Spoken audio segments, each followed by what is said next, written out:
Hello students, today we are meeting for yet another session on PE3. The paper's name is Teaching and Innovation, and in that we cover today 4.1, which is Maxims of Teaching. When we are talking about teaching learning process, the very first thing that comes to the mind is a teacher. Now teacher tries definitely to make the class more interesting, attractive, use different methods and different innovations so that the learning process is easy and understandable. And in that context, we apply maxims of teaching.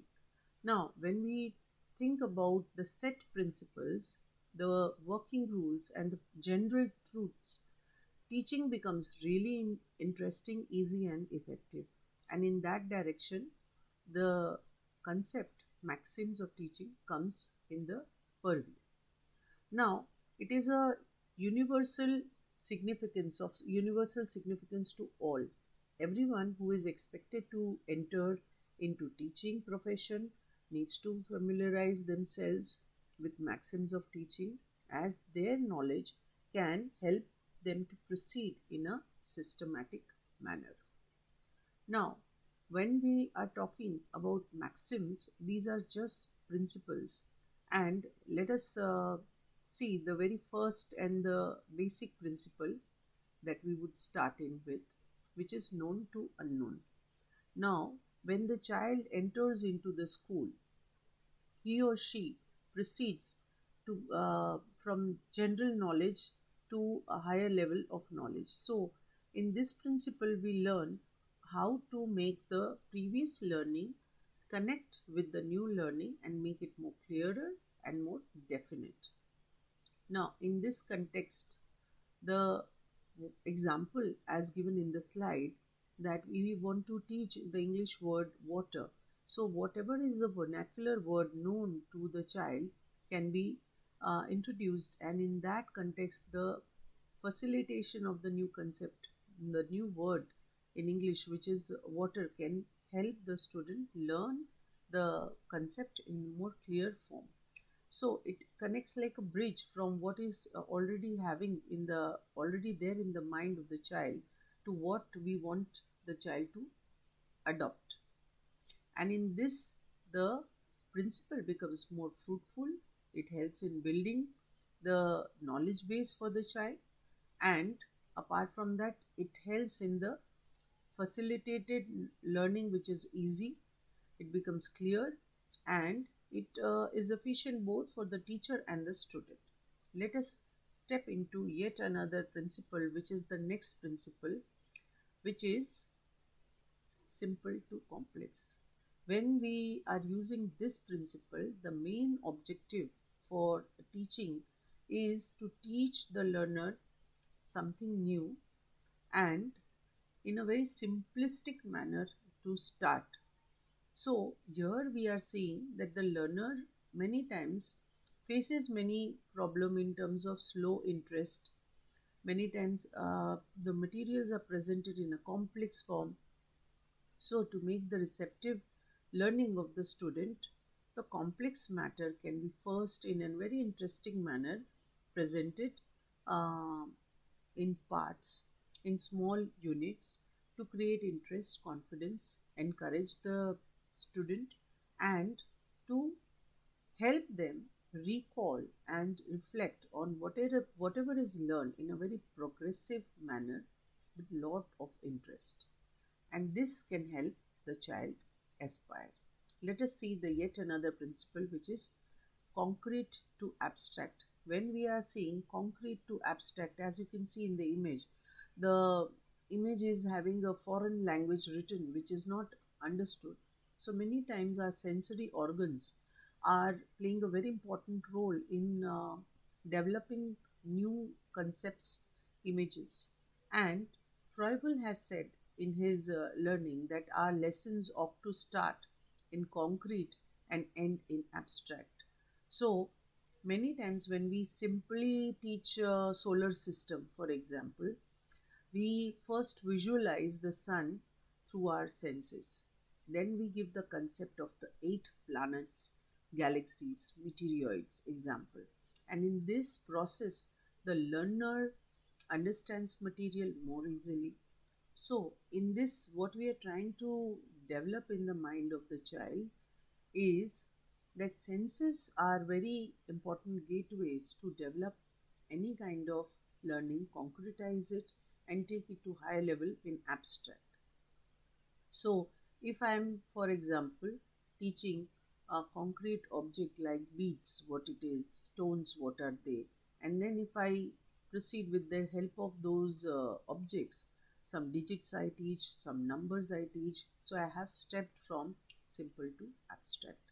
Now, this method is not only helpful for the easy learning, it has a longer impression and it develops creativity and better understanding of the mind of the student. Let us see this particular slide now. If I remove that foreign image and write these words, you would remember it faster. So, because it is in short form written and it is a recap of whatever you have learnt already, then it can develop your imagination further. In this direction, there is yet another principle, the fourth principle, which is known as analysis to synthesis. In this particular principle, what we teach to the student, that you have to divide the easy parts and separate the elements to understand the whole image. So we are of the whole image in analysis breaking parts of it.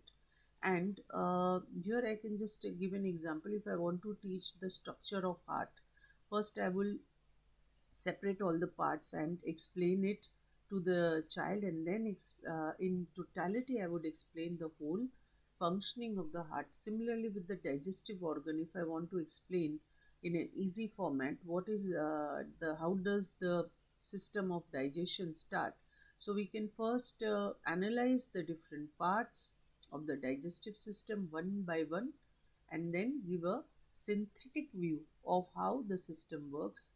And hence a good teacher always proceeds from analysis to synthesis, and in synthesis we are making the understanding of concrete and the whole from the different parts and show them as in totality. Now, as you can see this particular slide, something is written on the board, but I am not able to understand any of it because it is a foreign language. Now, in this fifth principle, particular to general, the teacher should always proceed from specific to a general uh, concept. For general facts, if we give a general idea about a particular topic, then the teacher should always uh, proceed to general rules. For example, if on the board I write that what is the example saying here. If it is give an example, I am reading a book, then which tense is reading?